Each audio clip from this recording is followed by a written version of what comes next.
L'indice du marché Nasdaq abandonne 0,8%. Sur l'ensemble de la semaine, le Dow Jones sera plongé de 3,2%, tandis que le Nasdaq, lui, aura dégringolé cette semaine de 4,4%.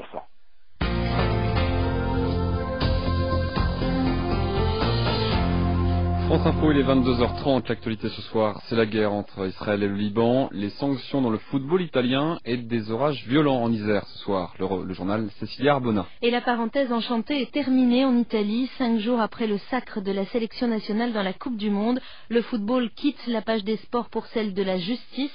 Le tribunal disciplinaire de la fédération italienne a rendu son verdict dans le scandale des matchs truqués. 3 clubs sur 4 sont rétrogradés. La Juventus de Turin est reléguée en deuxième division avec 30 points de pénalité. La Juve à qui on a retiré ses 2 derniers titres de championne d'Italie. La Lazio de Rome est reléguée également en deuxième division. Elle écope de 7 points de pénalisation pour la saison prochaine. La Fiorentina est également rétrogradée en D2 avec 12 points de pénalisation pour la prochaine saison. Le Milan AC est épargné. Il reste en première division, mais 44 points lui seront retirés par rapport au classement final de cette année, et puisqu'il prive le club de Silvio Berlusconi de la Coupe d'Europe la saison prochaine. Ces clubs de foot étaient poursuivis pour avoir obtenu des arbitrages favorables. Le conflit israélo-libanais, il a échappé à un raid aujourd'hui qui a détruit sa résidence et ses bureaux, mais sa combativité n'est pas entamée. Le chef du Hezbollah libanais chiite promet une guerre ouverte à Israël. Face à la gravité de la situation, plusieurs pays comme l'Espagne ou la Grèce ont commencé à rapatrier leurs ressortissants du Liban. Côté israélien, le Premier ministre reste ferme.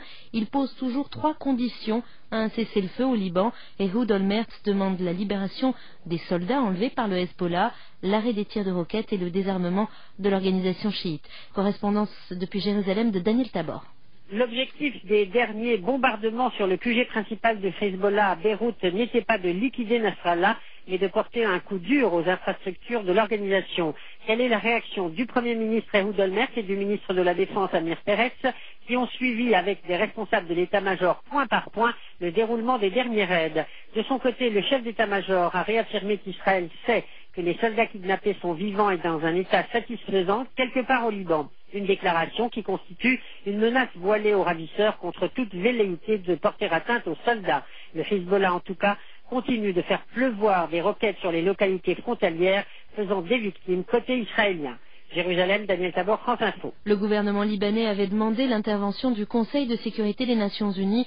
Le Conseil, qui avait convoqué une réunion d'urgence aujourd'hui, s'est séparé sans appeler Israël à un cessez-le-feu. Depuis Saint-Pétersbourg, en Russie, où il assistera demain au sommet du G8, le président américain George Bush s'est refusé à faire pression sur Israël pour qu'il stoppe ses opérations au Liban. Un violent orage est à l'origine d'une coulée de boue spectaculaire qui bloque la nationale 91 dans le secteur de Bourdoisan, dans l'Isère.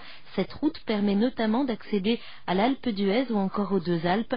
D'importants moyens vont être mis en place dans la nuit pour déblayer et permettre de dégager cet axe important pour le tourisme d'été en Isère. Grenoble, Stéphane Milhomme. Fin de journée dans la vallée de l'Oisan, une coulée de 3 mètres de haut, 100 mètres de long dévale la montagne au sud de Rochetaillé dans le secteur de Bourdoisan. Au même moment, un peu plus bas sur la commune de Livet-et-Gavet, là encore la boue se répand sur la route, 3 mètres de haut, 100 à 200 mètres de long. Pas de victimes signalées, mais la priorité est bien de déblayer, venir en aide aux habitants et surtout aux automobilistes qui souhaitaient monter en station ou au contraire regagner Grenoble. Mais la nationale 91 coupée, un seul moyen de déviation existe, faire un détour de plusieurs centaines de kilomètres via Briançon, Gap, pour atteindre Grenoble. Les secouristes espèrent rendre la route accessible au plus vite dans la perspective du chassé-croisé de ce samedi de départ et de retour en vacances. Grenoble, Stéphane Milhomme, France Bleu Isère pour France Info. Des orages en Isère et de la sécheresse dans le Loiret, 400 hectares de chaume, de paille et de récoltes sur pied ont brûlé aujourd'hui malgré la mobilisation de 150 pompiers. Il va encore faire très chaud dans le sud-est de la France dans les jours qui viennent. Météo France a donc décidé de maintenir jusqu'à dimanche après-midi 3 départements en alerte canicule de niveau 3 sur 4, le Gard, le Vaucluse et les Bouches-du-Rhône. Jacques Chirac s'est résolument placé sur le terrain de l'action. Il a fixé des objectifs de réforme jusqu'à 2007 au cours de sa traditionnelle interview consacrée en grande partie aux tensions du Proche et du Moyen-Orient.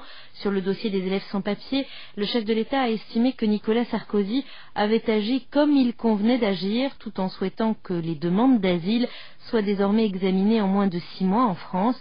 Concernant le chômage, une de ses priorités, le président Chirac a parlé d'un objectif de taux à 8%. Si l'UMP salue une intervention visionnaire et combative, pour l'UDF François Sauvadet, rien de nouveau sous le soleil de l'Élysée. C'est aussi ce que pense François Hollande, le premier secrétaire du Parti socialiste, pas du tout convaincu par la prestation du chef de l'État. Jacques Chirac est apparu décalé. Décalé parce qu'il n'a pas parlé des problèmes qui intéressent les Français, le pouvoir d'achat, la précarité, et aussi la question des jeunes qui se sont mobilisés. Il l'a oublié, il n'a même pas évoqué cet événement il y a quelques mois contre le CPE. Il est apparu également comme fuyant un bilan, y compris même sur la question de l'immigration. C'est un aveu d'impuissance qu'il a dressé en évoquant que c'était une directive de sa part de réduire les délais d'instruction des demandeurs d'asile et que finalement 4 ans après il ne s'était rien produit.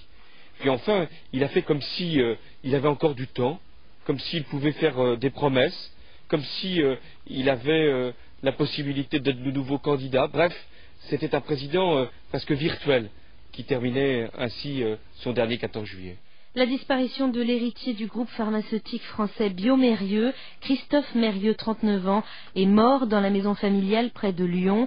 Médecin de formation, il devait prendre les rênes de l'entreprise à la suite d'Alain, son père, qui préparait déjà sa succession. France Info Actualité, Cécilia Arbona.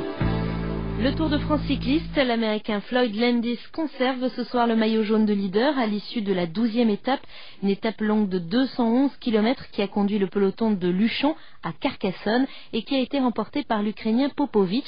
Il fait partie de l'équipe Discovery Channel. Carcassonne, Fabrice Rigobert.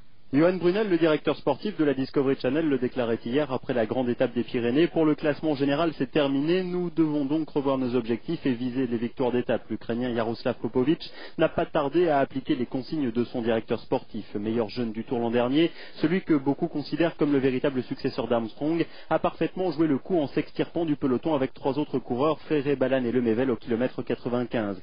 L'équipe Phonak de Floyd Landis a bien géré la chasse et a fait en sorte que les fuyards ne prennent pas trop le large, mais elle s'est montrée dans le final incapable de revenir sur les hommes de tête.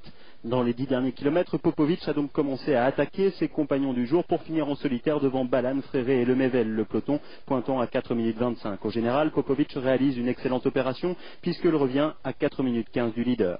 Carcassonne, Fabrice Rigobert, France Info. 13e étape demain de la grande boucle Béziers-Montélimar, 230 km. Et puis c'est parti pour une demi-heure de spectacle dans le ciel de Paris. Le feu d'artifice a commencé il y a quelques minutes. Les fusées sont tirées depuis le Champ de Mars sur de la musique de Mozart. 22h38 sur France Info. Valérie Lerouge. Merci Cécilia. Pour vous accompagner jusqu'à 23h, dans 3 minutes, le reportage aux côtés de la communauté libanaise qui vit à Paris et qui suit le conflit sur la radio arabe captée par satellite. Nous jetterons ensuite un œil sur les unes de la presse à paraître demain. 22h45, le philosophe Yves Michaud, auteur de Chirac dans le texte, décryptera à sa façon l'entretien avec le chef de l'État. Il était l'invité de France Info ce soir. Enfin, la collection des disques de musique classique à vous procurer. Régine Crespin chante l'opéra français. On en parle et on l'écoute dans Réviser vos classiques juste avant le prochain journal. Météo France avec Isover, solution d'isolation thermique et acoustique pour la maison. Jacques Kessler. Une météo sans évolution notable pour le week-end et même bien au-delà. Les fortes chaleurs jouent les prolongations. Superbe période de soleil au nord, temps plus incertain au sud à cause des possibilités d'orage. Comme aujourd'hui d'ailleurs, le temps sec n'est garanti que dans la partie nord du pays. Dans cette moitié nord, à l'exception de la Franche-Comté, le soleil brillera généralement demain sans interruption dans un ciel bleu. Température maximale de 30 degrés à Paris et à Rennes, 31 à Strasbourg et Dijon, 32 à Nantes, 33 à Tours. Chaleur plus modérée toutefois aux abords de la Manche et de la mer du Nord où le vent de nord-est restera sensible. Maximum de 23 23 degrés à Cherbourg, 25 au Havre. Dans la moitié sud et jusqu'à la Franche-Comté, quelques plaques de grisaille en début de journée suivies de soleil. Cependant, dès la mi-journée, le temps deviendra orageux en montagne, sur le Jura, les Alpes, le Massif central, les Pyrénées, les montagnes corses. Au cours de l'après-midi, ces orages pourront gagner les plaines environnantes, par exemple le Lyonnais, le Midi toulousain, plus tardivement les Charentes, l'Aquitaine, le littoral méditerranéen. Température maximale de 30 degrés à Lyon, 32 à Toulouse et Nice, 33 à Marseille, Bordeaux, Ajaccio, des pointes à 35 degrés pour la basse vallée du Rhône, maintenue en vigilance orange de canicule. France Info Sport. En Italie, le verdict est tombé ce soir dans l'affaire des matchs de football truqués pendant la saison 2004-2005. En résumé, la Juventus de Turin, le club de Thuram par exemple, est relégué en deuxième division et le Milan AC reste en élite. Le détail avec Jean-Baptiste Venditti à Rome.